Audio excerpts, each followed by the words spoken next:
Moin Zen everyone and welcome to another new episode of the Teja podcast.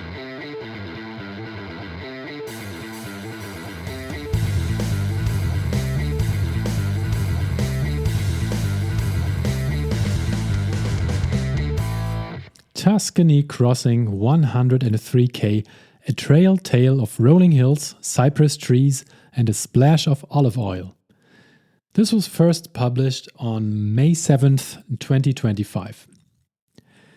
The Tuscany Crossing is an ultra-trail event with several distance options, including a 53-kilometer, a 103-kilometer, and a 100-mile, that's 160 kilometers, race. It is centered in the beautiful little Tuscan village of Castiglione d'Orsia in the region of Siena, roughly halfway between the Italian cities of Florence and Rome. I chose the 103-kilometer race option because this is part of my ongoing quest and blog series trying to qualify for the legendary Western States 100 Endurance Run, the WSER, in California. So far, my series includes the following races.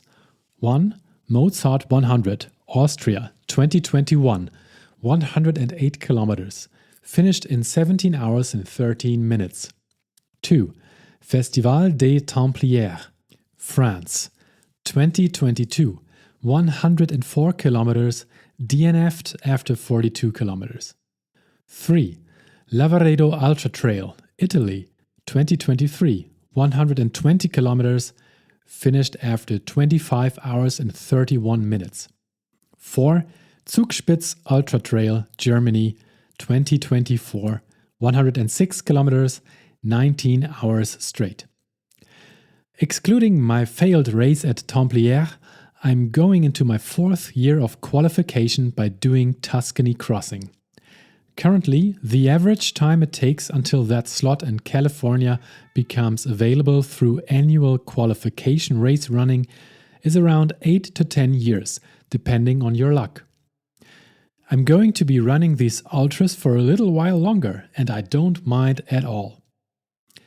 For the April 2025 edition of the Tuscany Crossing, I made my way down from Hamburg to see if I can manage to sneak over the finish line on time and claim my next round of tickets to the WSER lottery happening toward the end of the year. This blog post will be a bit different from my usual structure. First, I'm going to go over the basic information and give you some advice based on what I've learned running this race. That's because a lot of you will have made it to this place in search of exactly that. Afterwards, I will give you my personal report about the race as usual, hopefully useful and entertaining as well. But you be the judge. Let's go! Some general information about the race. Distance: 103 kilometers or 64 miles. That's the official information, and it's 104.5 according to the supplied GPX track file. That's 65 miles. I think it's fairly standard for a race of this distance to exceed the 100 by a few extra ones. My guess is that they try to make sure you can always actually claim a full 100 and never end up with an accidental 99.78 or something on the watch. Elevation: 3,600 meters, which is 12,000 feet. Officially, it's 3,600 meters of gain and also loss because it's a round course. Measuring this is tricky. Track plotting apps have shown 3,400 meters for the same route, and my personal tracking app attested 3,800 meters for the actual race in the end. Altitude: between 200 meters and 1,059 meters. That's 650 feet and 3,500 feet, respectively. Very moderate altitudes. It oscillated around the 500 meters or 1,600 feet mark, and I don't think I noticed the altitude at all. Even the highest point didn't appear to be high up, and the air quality is perfect everywhere. Time limit official: 22 hours. From what I've seen so far, this is a very generous time limit considering the difficulty level of the race. That's an average pace of 12 minutes and 49 seconds per kilometer or 20 minutes and 37 seconds per mile. You could quite easily hike this whole thing and make it on time, even though they were offering a separate hiking event on the same route on the weekend. Time limit Western States Lottery qualification 21 hours. I'm not sure if this is a historic relic, because the time also seems incredibly generous given the circumstances. I have so far done one race where the cutoff had been a real issue for me due to its difficulty, Lavaredo, but here most people who are into these trail ultras will have no issue at all, I presume. It's great for beginners. From my current point of view, this is an exceptionally easy race if your goal is to qualify for the WSER lottery. Miscellaneous info. The event organization is flawless and leaves nothing to be desired. It's professional, but not overly capitalistic as some of the bigger events are. The entry fee feels absolutely justified. It's even on the cheap side, actually. A relaxed start time of 5 a.m., no night start. The headlamps are only necessary for the first 1 to 2 hours. It's located in beautiful scenery on rolling hills and in forests. 8 stations are plenty, as there are a total of 8 fully stocked ones, with the maximum distance between two being no more than 15 kilometers, around 10 miles. The last third of the race features the most vertically challenging terrain and also forests as opposed to the green rolling hills of the first 2/3. This protects from the elements at the cost of missing out on pretty views. Most of the ground is non-technical fine gravel farm roads. There are a few short asphalt stretches, and only around 10% is actually single trail, I'd guess. April weather in the region can be tricky because apparently it's as likely to be 0 Celsius as it is 30 Celsius. That's 30 to 90 Fahrenheit. We were lucky this year with a mild morning and peak temperatures of around 15 to 18 Celsius. That's 60 Fahrenheit. And here's my specific advice. Take your running poles. They are not indispensable, but certainly of good help on this particular course. Depending on your uphill strength, there might only be a handful of climbs where you really need them, but since the modern ones don't weigh a lot, I think it's a smart choice. For reference, I finished in the top quarter of the field of runners and took the poles out on climbs around a dozen times. My guess is they saved me about half an hour to an hour total, and my legs were thankful for that. Take more than the mandatory 1 liter of water. It wasn't even the hottest of days, so that's an important one. 2 full flasks are empty quite soon, often before reaching the next aid station. If I did the race once again, I'd take 3 and keep them all refilled. Having the route on the GPS watch does help. Routing is generally done quite well via lots of signs and reflective bands, but there were a handful of tricky parts, and especially later in the race there are big gaps between the runners, so you can't see where the ones in front of you are heading and just mindlessly follow. Get ready for the elements. There is a lot of sun exposure on the first 65 kilometers. Taking sunscreen with you is smart. Also, get ready for a couple ankle-deep creek crossings. Your feet might appreciate a fresh pair of socks. Take shoes with proper cushioning. Most of the roads are on hard ground, and the pounding obviously adds up over time.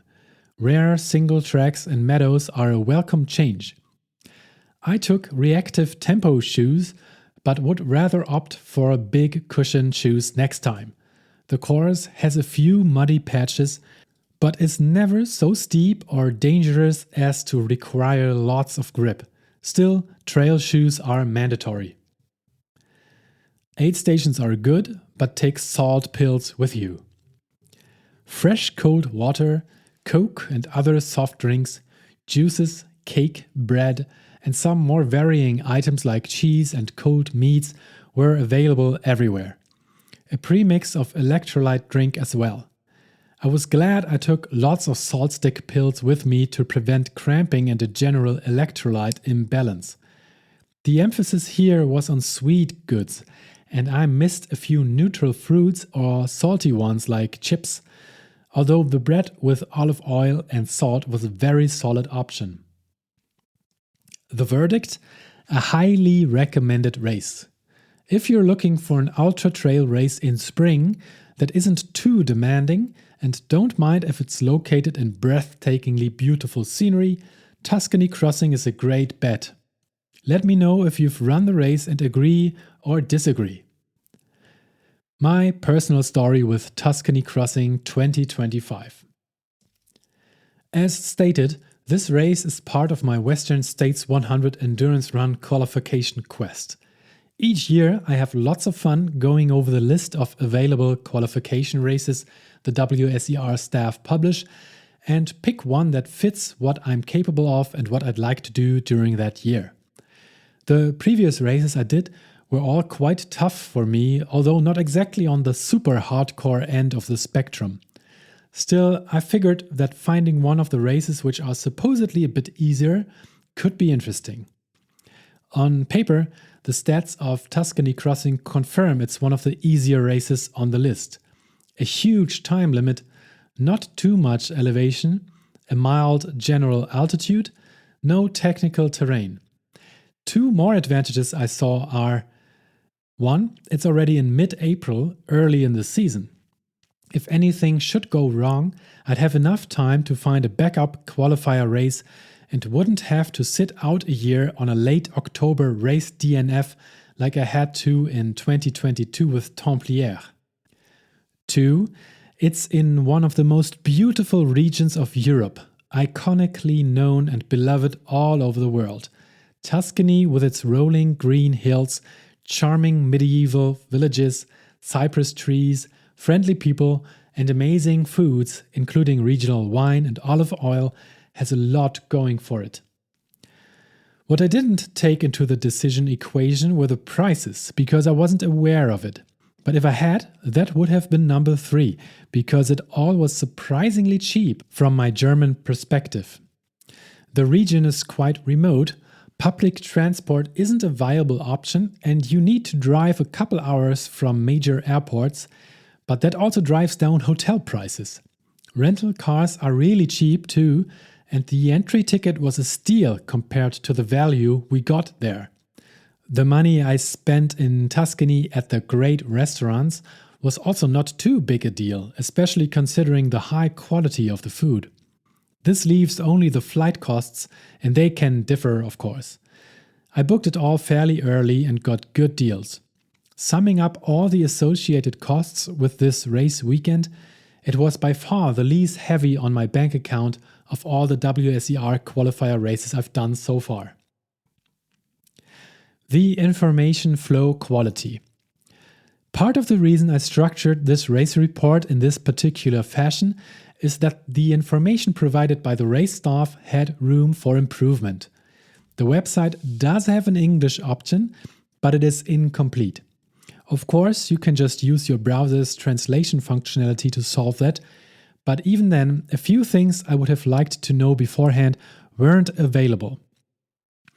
I also didn't find a lot of information from bloggers about the race.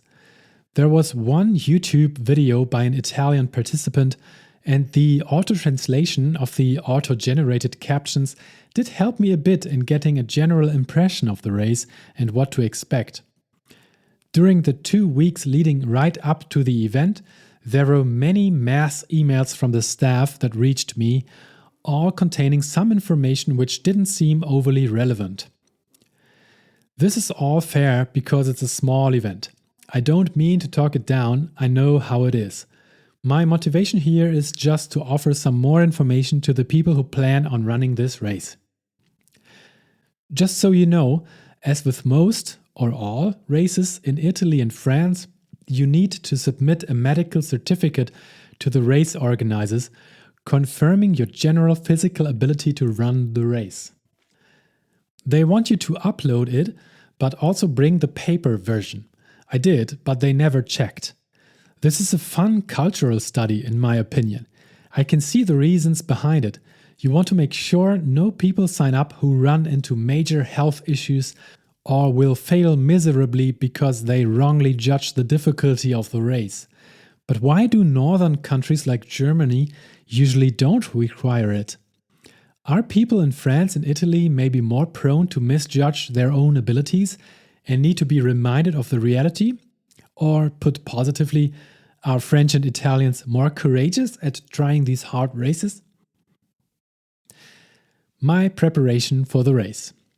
I came into this spring season with the hardest marathon training plan I had yet done. My goal was to improve my city marathon personal best from 2:58:44 to around 2 hours and 49 minutes. That failed due to an unluckily timed flu bringing me down, but a week after my goal marathon race, I was still able to run a 2:55-hour marathon at Barcelona in mid-March. I was in real need of recovery after that, mostly because my left hamstring had some issues from all the speedy interval pounding on the flat asphalt, amplified by the influenza-fueled races. A singular session with a great physiologist helped.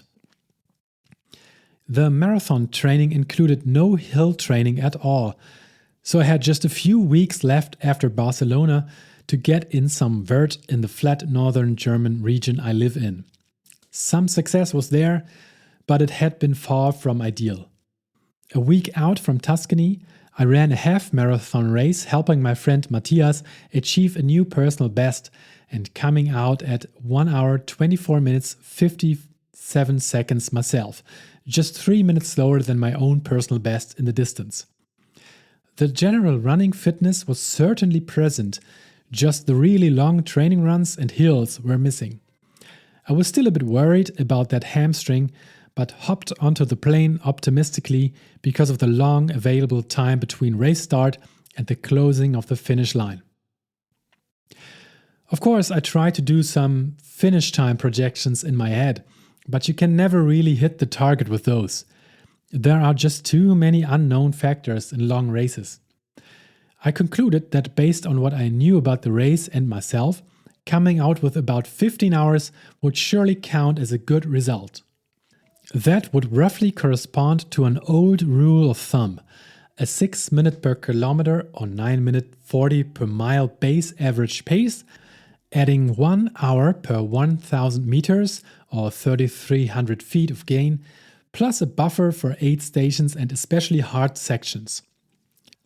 My easy pace is closer to 5 minutes per kilometer or 8 minutes per mile these days, so I might have a chance to be even faster than that.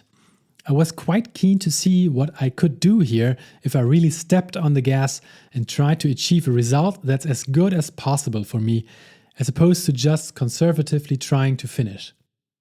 Having a backup qualifier race in late August, the CCC, allows for taking some risks. With that 5 a.m. race start, which I really appreciated in contrast to the usual late evening starts of other races I did, reaching the finish line before 8 p.m. sounded great. It would mean enough time being left in the day for proper dinner and a long night of recovery sleep. That would be a big luxury. Tuscany impressions. I had been here in the region before, but only touching it. All I can say is that the reality does justice to the public image it has. It really is that beautiful here. It was slightly sad I had to drive those 2 hours from Florence airport to the hotel in the complete dark. The shakeout run on the next morning revealed the beauty of my chosen village, Castel del Piano. Next up, I made my way to the race center in the village of Castiglione d'Orsia. This is interesting because it's the most important impression you'll get of the race before the start. How professional is it? Do the people care about the runners? Do they actually know their stuff? Expectedly, the expo was quite small, but you could make some important last-minute purchases. Under those few tents, vendors sold gels, sunglasses, running belts, and the like. There was one who sold traditionally made almond sugar toffee, and since this is Italy and food is one of the proud specialities of the people, I bought it. No regrets, it's been delicious. I was surprised that all purchases could be made via contactless payment, even in these rather remote villages. I didn't expect that, but the future has caught up. The volunteers who handed out the race bags, including the bibs and gifts, were super friendly. The two guys serving me were delighted that a German came all the way here and were eager to try out their foreign language skills on me. Astonished, I complied. They did great and gave me a few bits of information when I asked about the drop bag options, and that was it. Checked in, ready to go. Carbo loading with real Italian pizza, including the best tasting zucchini I have ever had. I don't know what the people down here in Italy do to their vegetables to make them so much more tasty than what we get at the grocery stores back home. Every time, the taste is worlds apart. My guess is they keep the best products for themselves and export only the average stuff. Fair enough. But it must have to do with the soil quality and sun hours in a year as well. And it also probably multiplies because the zucchini will be marinated in the better tasting olive oil with the better tasting herbs and spices, which were also grown in the area. Anyways, eating is one of my favorite things to do when coming to Italy. For me, it's an early night of unrestfully excited sleep. The day of the race. It's Saturday, April 12, 2025. The alarm is set for 3 a.m., but I wake up on my own quarter of an hour early. My internal clock knew it was time to go. My body is apparently not going to let me oversleep for something that's this important. I still feel full from all the food yesterday, so the carbo loading must have gone well. I've got a half liter of electrolytes and some early morning Coke, as well as a cereal bar and a banana. I had prepared the running vest the evening before, so I just need to get dressed, generously apply the Vaseline, and hop into the car for the 30-minute drive over to Castiglione d'Orsia. At 4 a.m. I reached the center with an hour to go before the race start. This is plenty. I put down my drop bag into the designated area. They will drive these over to the Base Vita, the live base aid station that's located about 55 kilometers into the race, a bit over halfway. I put some gels into it, new socks, blister patches, facial tissues, sunscreen, and a secret item I will reveal soon. One of the staff has some last-minute advice ready and talks for 10 minutes, but it's completely in Italian, so I understand nothing and just hope for the best. Fingers crossed I don't miss anything highly important. This is my first race where every participant gets their own active GPS tracker device to carry. These have a huge battery next to the GPS antenna, as well as a SIM card to connect to the mobile networks to live transmit the location data for everyone on the web to see. We've rented these for our own events, Bremen-St. Pauli and Grüner Ring 200, and I thought this is very cool, but I've never worn one myself. We were instructed to turn on the device half an hour before the race start so they could establish both connections, GPS and mobile network. I found a fitting pocket in my running vest that wasn't obstructed to the sky so much. Then the main guy told us all to move over to the starting line. Lots of people in running gear are standing now in front of the start line arch in the dark. I'm into this very eerie atmosphere. Weather is great at around 10 degrees Celsius or 50 Fahrenheit with clear skies and no winds. I'm wearing 3 layers, a base layer, a functional shirt, and my trusty old Adidas Terex jacket. A man from Seattle is next to me, about to do his first ultra in Europe. The vast majority here is from Italy, though. As soon as the watch hits 5 a.m., we're off. Start of the race. I'm super happy about this. The point of no return, no worries, just a release of energy. Full focus and enjoyment for the majority of the coming day, my personal meditative exercise. Like many of the ultra trail races, it starts with a little bit of a traffic jam through the tiny streets of the village, but this soon resolves itself and wouldn't become an issue later on. My guess is we were around 300 runners at this point, maybe a few more. The course begins with a downhill, down from the mountain-top village. My headlamp can remain turned off because those of the others are shining bright enough. I'm feeling very good, my legs are fine, I'm energized, the downhill is easy to do.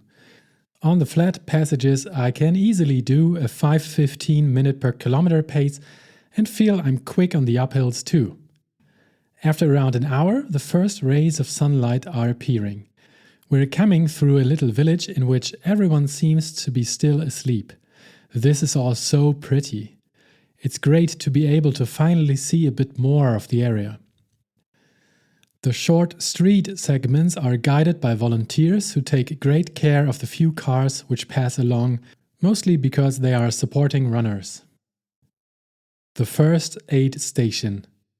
After around 15 kilometers, just short of 10 miles, I reach the first aid station.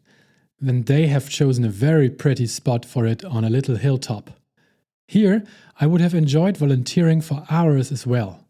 The variety of offerings isn't huge, but this early into the race no one really needs a lot anyways. A short stop for me to refill both flasks, one with water, one with electrolytes, and I think I have a cup or two of Coke as well for the caffeine and sugar in it. Done in under a minute. I am carrying 8 gels of the Ministry brand, which I have really gotten to like over my recent marathon training regimen. They have 40 grams of carbs per gel, just like the large Martin ones, but at half the price. I took 4 of the neutral taste and 4 with 10% real mango in it. Delicious. On average, I eat one about every 1 to 1.5 hours, I think. More doesn't feel great in my stomach. I go by feel. The point where the headlamp can go into the running vest is reached, which is always great. No more annoying wobbling on the forehead. The beauty just won't end. There is a significant moment here. It's all going great. I feel amazing doing what I love, the pace is good, and since the sun is almost fully out now, the scenery is finally a lot more visible to me. This combination often has an emotional effect on me, and it does here as well. I am suddenly feeling this overwhelming gratitude for being able to experience this moment almost to the point of shedding a few tears of happiness. As far as I know, only these intense races can provoke this feeling in me. And it usually only ever happens once per race for whatever reason. The first few muddy single trail passages are done, but it's mostly still very easy to run. It gets warmer, so I put my jacket into the vest. The weather really is quite perfect for a long race. I'm starting to pass a few hikers. I think the 103-kilometer hiking event started at midnight, 5 hours before us.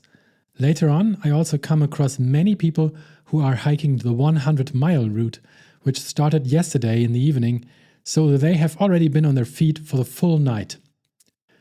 3 hours in, I reach a little creek with water flowing ankle deep. I knew about this before, but it's also not really a surprise anyways in these races.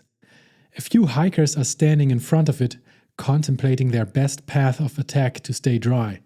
When you're running and not hiking, cooling down the feet can feel quite nice, so I immediately storm into the waters. The stones are slippery, but it's fine. The photographer who is positioned here is impressed with my determination. We follow the river for a while on a variety of rocks. This reminds me of a section at Lavaredo that was particularly difficult because it went on for what felt like hours. Here it's done after maybe 15 minutes. I also feel like I have more experience with uneven ground running because it seems to me that this isn't much of a challenge. There's a tricky passage where some runners in front of me are struggling to find the route signs, but since I have the track on my GPS watch, I just follow the plotted line on it and storm by. They decide against following me, but possibly regretted that later. I think this is the first time I'm running an ultra race with a GPS watch capable of showing the full maps and navigational information on it. It's really quite helpful, and I'm glad I decided to buy the Coros Apex Pro a few months back. Good investment. I happened to take a look at the running stats at 40 kilometers, 25 miles in, and it says only 4 hours and 12 minutes have passed. Of the 3,600 meters of elevation gain, 1,200 meters are done, a third. This is a lot better than I could have imagined, and I can only attest this to the very forgiving route planning. It's never hugely steep, really almost all of it is runnable for me, and the ground being so smooth does its part as well. A spontaneous calculation results in the realization that extrapolating from this data, a finish time of less than 12 hours might even be on the table. 3 hours less than the 15 hours I deemed to be a great result. Feeling a little bold, I quickly published an Instagram story with that data and a poll asking if I should go for sub 12 hours. You can imagine the responses. But, of course, the race is far from over and a lot can happen and will happen to slow me down later on. I know that much. For now, I'm riding the wave of enthusiasm, a feeling that can be easily converted into good running output. Almost all of the runners and hikers I meet greet me and I return the ciao every time. By the end, I must have said it close to 100 times and perfected my pronunciation of it, if I might say so. Ciao. Some of the runners also start talking to me in Italian. Sometimes I can get the gist of what they say and give a short positive reply, such as when they talk about my Hawaiian flower shirt. Sometimes I have to ask them to repeat it in English, and a few times we start a conversation that way. The most fun exchange happened when I passed by a group of elderly hikers. One of them turned around just before I overtook them and, looking at my shirt, exclaimed loudly, "Elegantissimo!" As it often is, some of the runners I see more often than just once.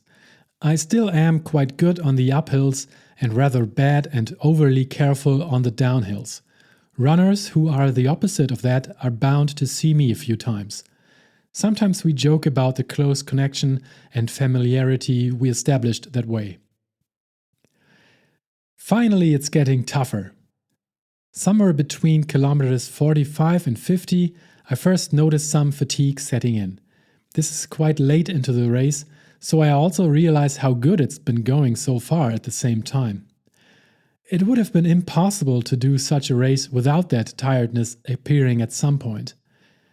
The fast 5 minute to 5:15 per kilometer pace, which is around 8 minutes per mile, isn't really possible anymore on the flat stretches. I think through my options of improving the situation.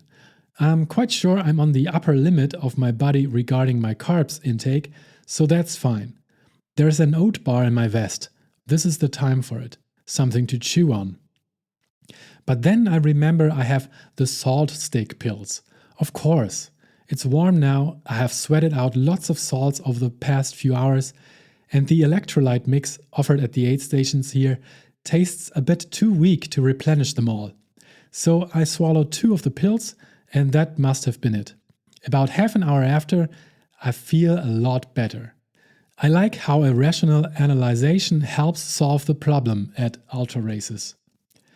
There's an uphill stretch coming up until I reach the midway point, and a couple of kilometers later, the 4th and main aid station located at another hilltop village.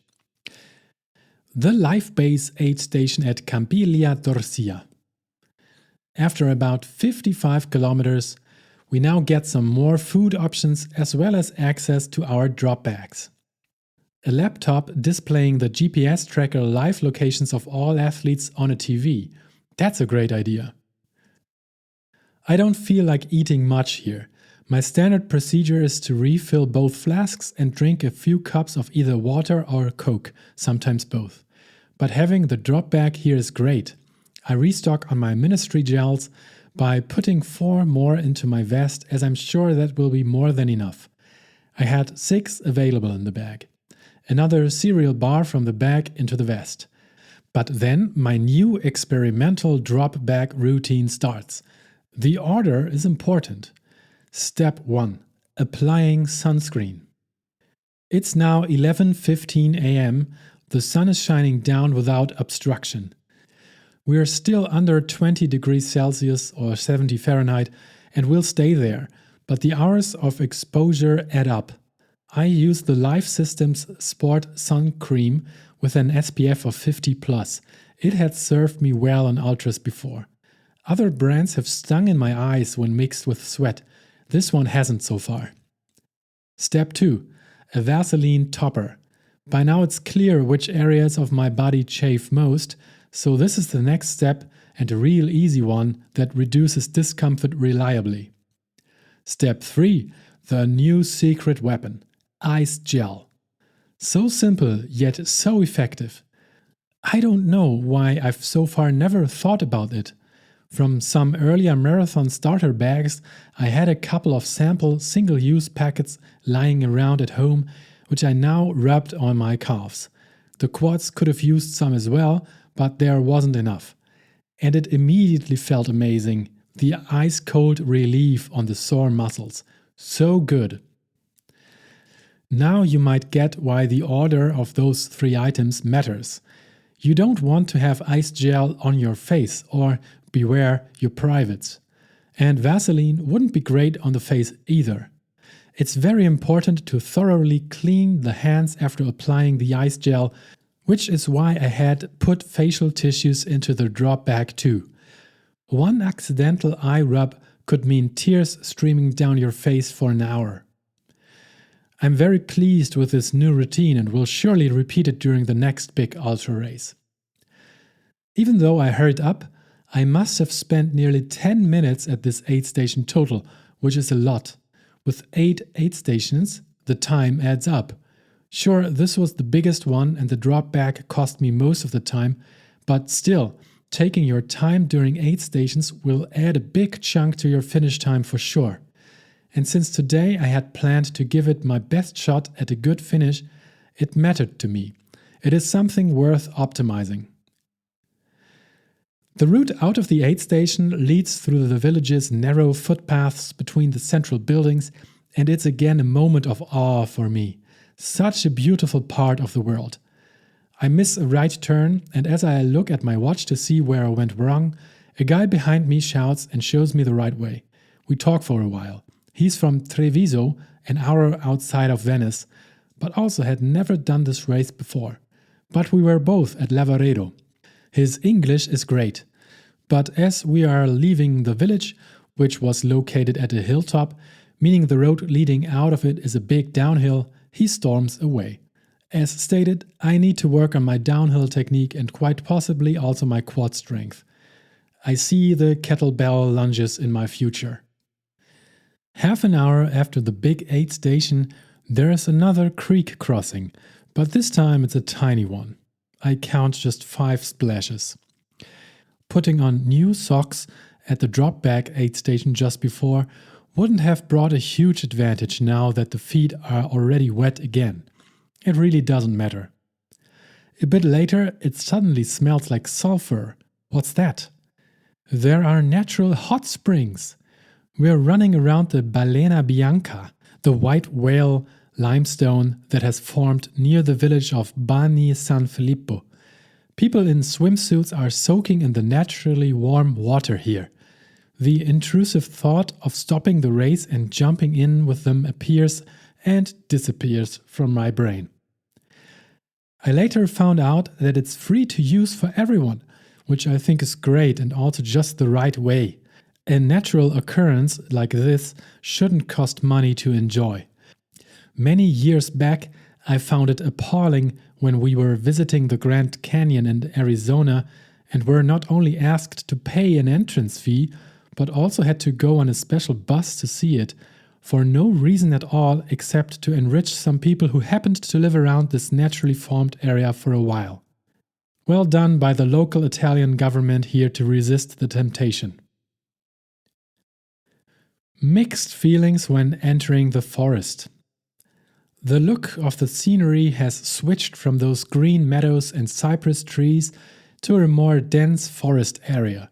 This happens when entering the last third of the race, about 65 kilometers or 40 miles in.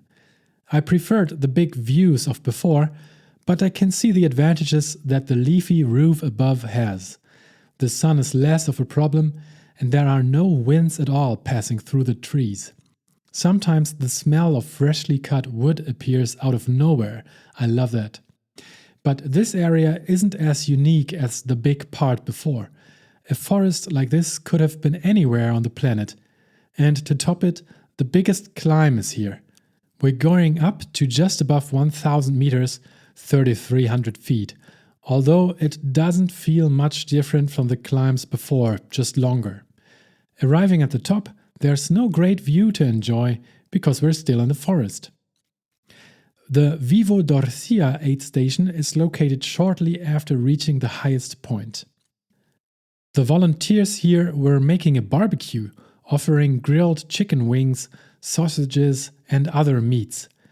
I imagine this must have been very welcome for many runners, but as a vegetarian I enjoyed the olive oil soaked bread a lot too.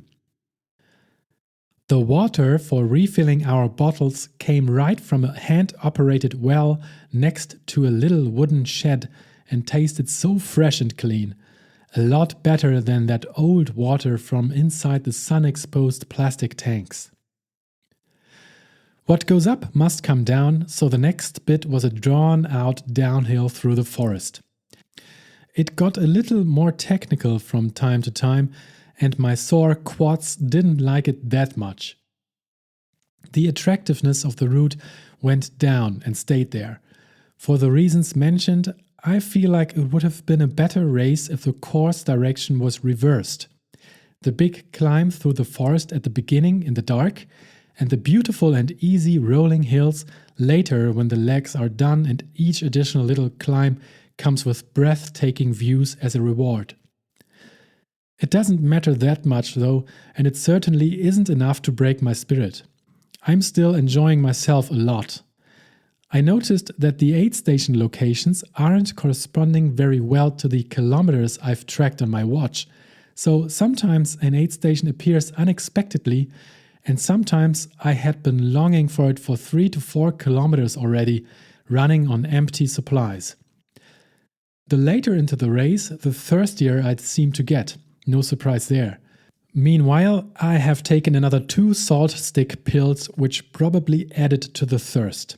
Bread and olive oil is an aid station favorite of mine, neutralizing the salt and sugar in my mouth really well. Having the track on my GPS watch has another benefit, except to always make sure I'm on the right path. The displayed elevation profile helps me to plan my strength expenditure for the upcoming uphills and downhills well. I also always have a look when switching from a longer uphill back to downhill or a rare flat passage, because this helps to know when it makes sense to store the foldable poles in my quiver. The fight intensifies. I don't really slide into another low, it just continuously gets harder. Somewhere here around the 80k mark, my ambitious idea of breaking 12 hours is thrown off the table. These forest trails are taking too much time and I haven't got the legs to push on hard anymore. It's fine because I also know that what's left isn't that difficult anymore and no surprises will come. I'll still be able to finish in a lot less time than the 15 hours I had in my mind before. That's a huge win to me. I'm very happy that my left hamstring doesn't give me any trouble whatsoever so far. During the fast, flat running of the previous weeks, it had been an issue and gave me a slight headache, but it turns out that trail running is the cure. Good to know. Getting tired and losing focus. The downhill is really taking a long time. From its peak near kilometer 74 to about 93, it's making up nearly 20 kilometers or 12 miles. The pounding adds up, and the feet and toes are not too happy about that. Thinking about it now, I realize that so far I don't think I've given myself a new black toenail. That's cool. Usually that happens during every ultra trail I've done. It's not a big deal, and most ultra runners have experienced it as well, but it can be a bit annoying. Ironically though, at 87 kilometers into the race, I painfully stump my left big toe on a huge fixed stone sticking out of the ground on a downhill. I stumble slightly, but can maintain the running while shouting "crap" to no one, since I'm alone here.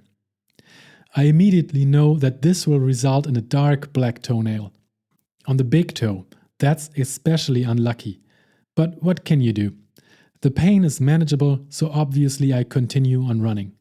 I'm only paying attention to it to feel if the toes are getting wet, because that would mean blood, and maybe then a different strategy or a short break to open up my tiny first aid kit would be the sensible thing to do.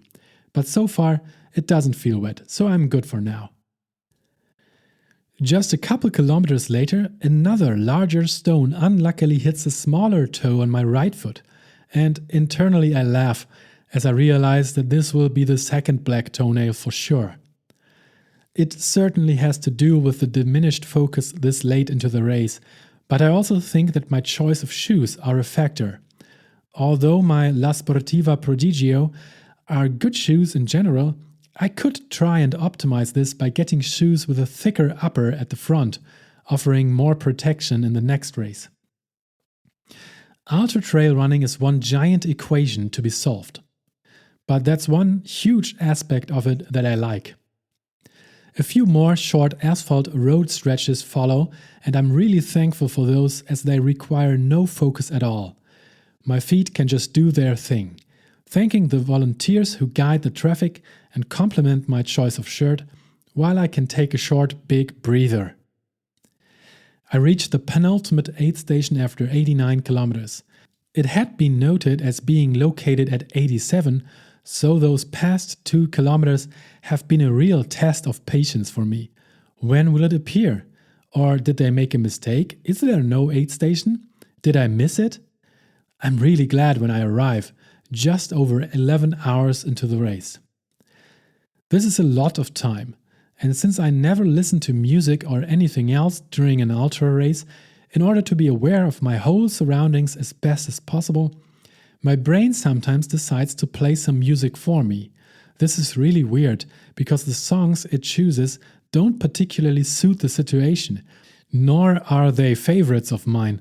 Still, they play on repeat in my head for the good part of an hour.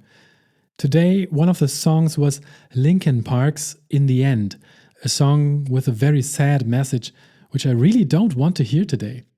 Linkin Park's music also always reminds me of the singer's suicide, and that makes me even more sad.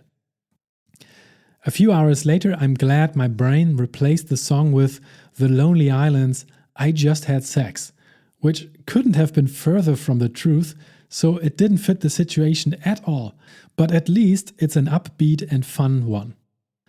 I take a look at my watch accidentally right when it turns over from 99.99 kilometers to the big 100. That's always so cool to witness. When I don't play music in my head, I like to calculate my pace and try to make an estimate of my finish time. With the 12 hours mark having passed, I am nearing 13 and give it a real effort to make it in less than that, and for a long time it's looking really good. But I made a mistake. I didn't account for the finish line to be located at the same spot as the start of the race, in the hilltop village of Castiglione d'Orsia. When it finally comes into view, I think, oh yes, of course, oh no. Just 3 kilometers left, but they involve a 300-meter climb, nearly 1,000 feet. With the current elapsed time of 12 hours and 45 minutes, that's impossible for me. On the plus side, my body does prefer an uphill to a downhill, and since this is my strong suit, I power hike my way up there with my poles for one last time and even pass another runner on the way who has this nearly resigned look on his face. He has no response to my passing by. The last few hundred meters of the race lead slightly downhill towards the finish line, which helps us all save face because we can run across the line and don't have to walk. This looks a lot better, of course. Ending on a literal high. The hilltop location, but also the big runner's high, make for a great combination. No one is coming from behind trying to overtake me on the last few meters, so I get to really enjoy my moment coming through the gate, announced by my name by an enthusiastic guy standing there. Such a great feeling. It never gets old. They hand me a terracotta medal, which looks handmade. Same color and material as many of the houses in the region. What a lovely touch. My official time is 13 hours, 22 minutes and 49 seconds, which I'm more than happy about. Sure, this is not the ridiculously fast sub 12, but it's far better than my 15-hour estimate. Right in the middle of both, actually. With this result, I've placed 40th of 172 male finishers, not counting the bunch who quit the race at some point.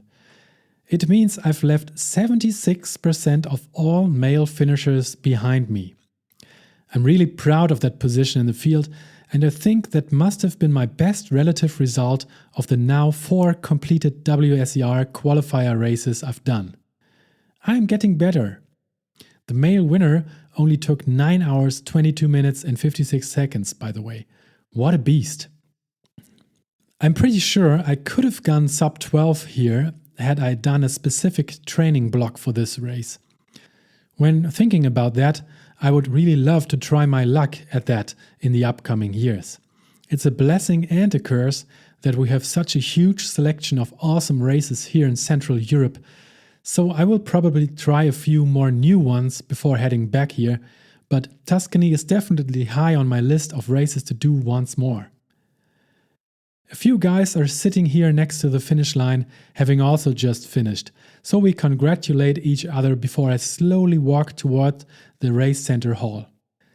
Inside, the winner's ceremony is taking place right now, but I am smiling euphorically, so happy about my result that I can't comprehend anything that happens there right now.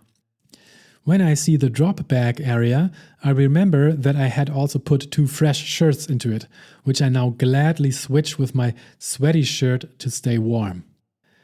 It's cloudy now and has gotten significantly colder. Free pasta for all the finishers. Delicious. Around half an hour later, I summon up the courage to wobble back to my parked car, where I finally remove the shoes and socks. To my surprise, the toes look a lot worse than I thought.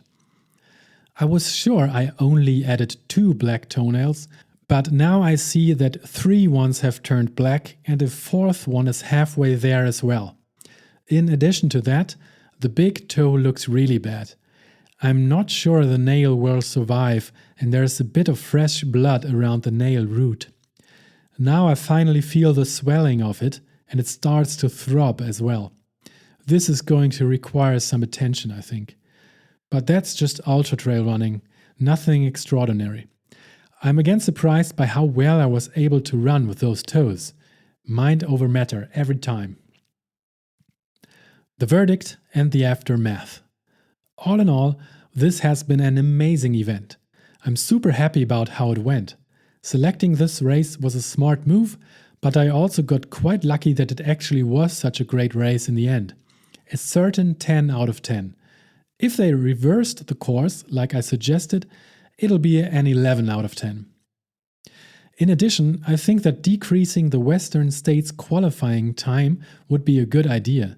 People who walk this race in the allowed 21 hours would quite probably not be tested well enough to make it to the Western States finish line within the 30 hours they allow for 100 miles, with 5,000 meters of climb and 7,000 meters of descent.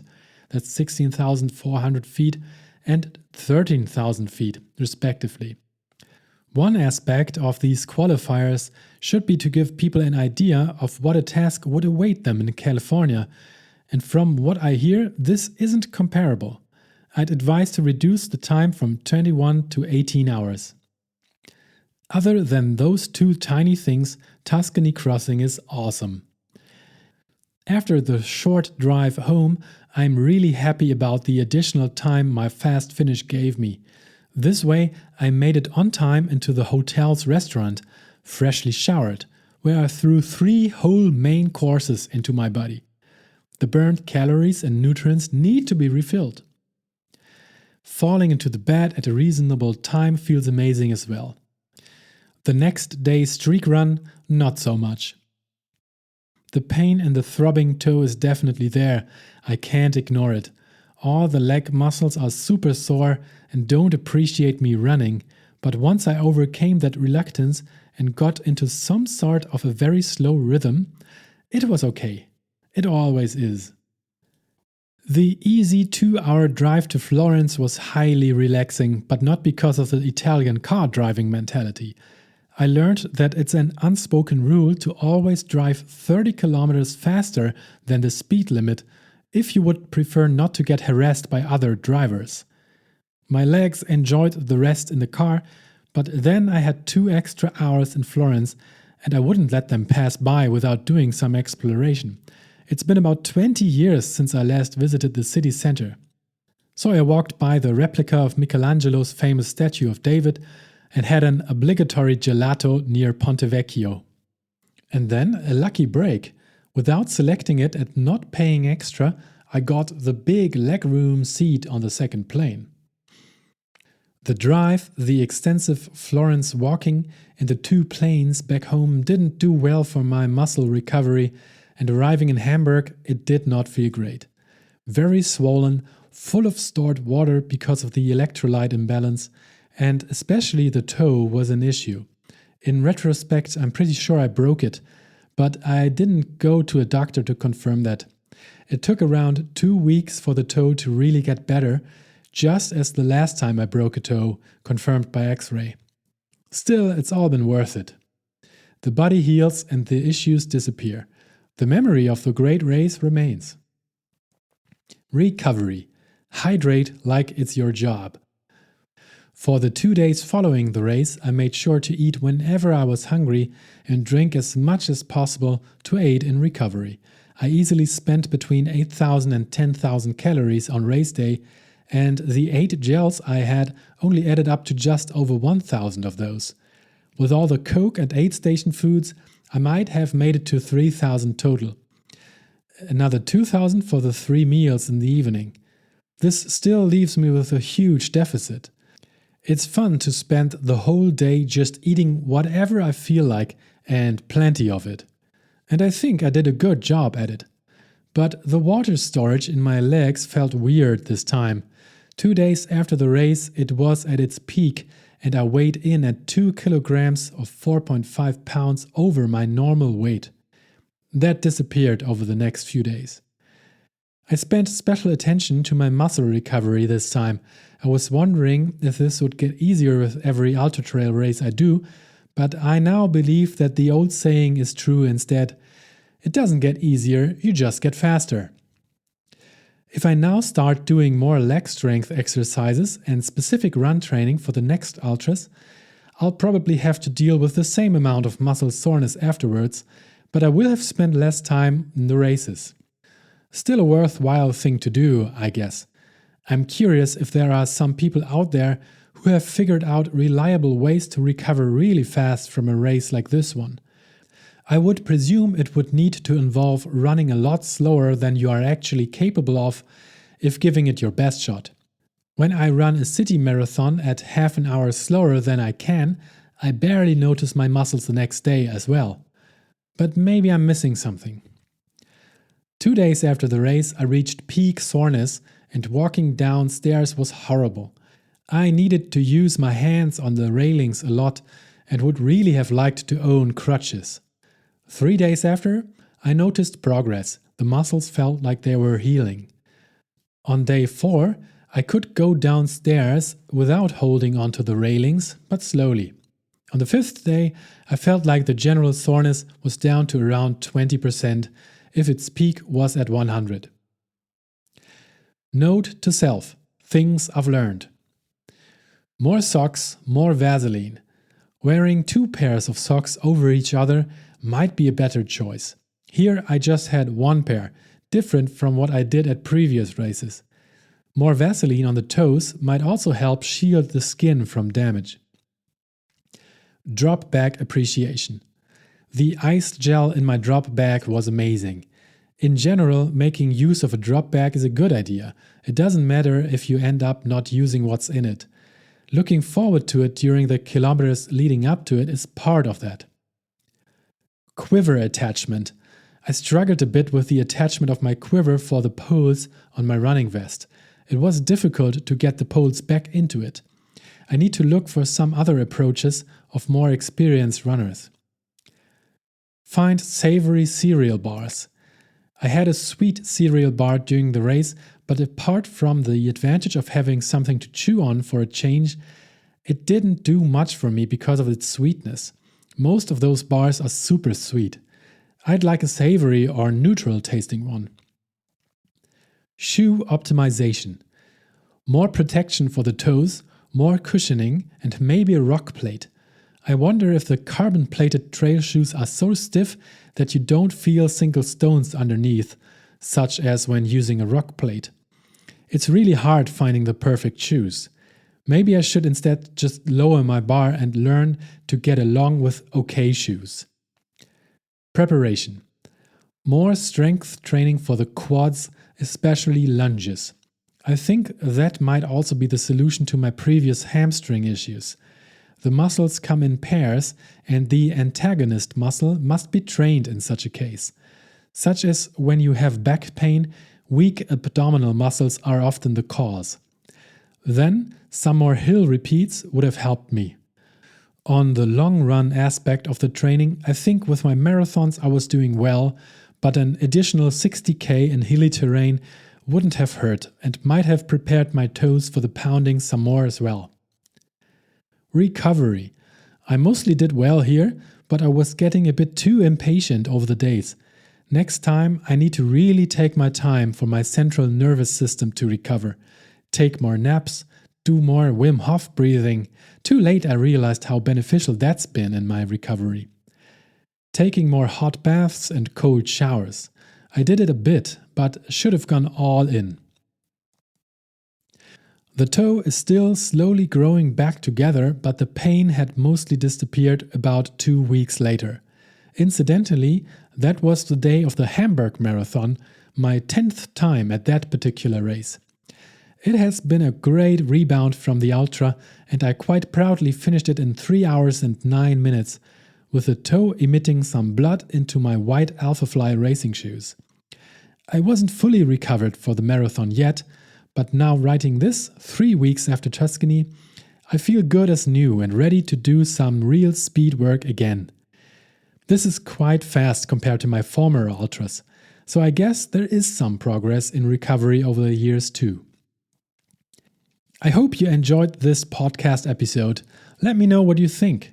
Coming up in late August, you can see how well I will be able to transfer these lessons into reality when I'll do the legendary CCC, Courmayeur, Italy, via Champagne-Lac in Swiss, to Chamonix in France, around the Mont Blanc mountain range. This is part of the UTMB weekend. Just subscribe to this podcast if you haven't yet, so you won't miss it. Thank you very much for listening, and if you can think of a friend or two who might enjoy this podcast episode as well, please feel free to forward it. Thanks again and have a great day. Bye bye.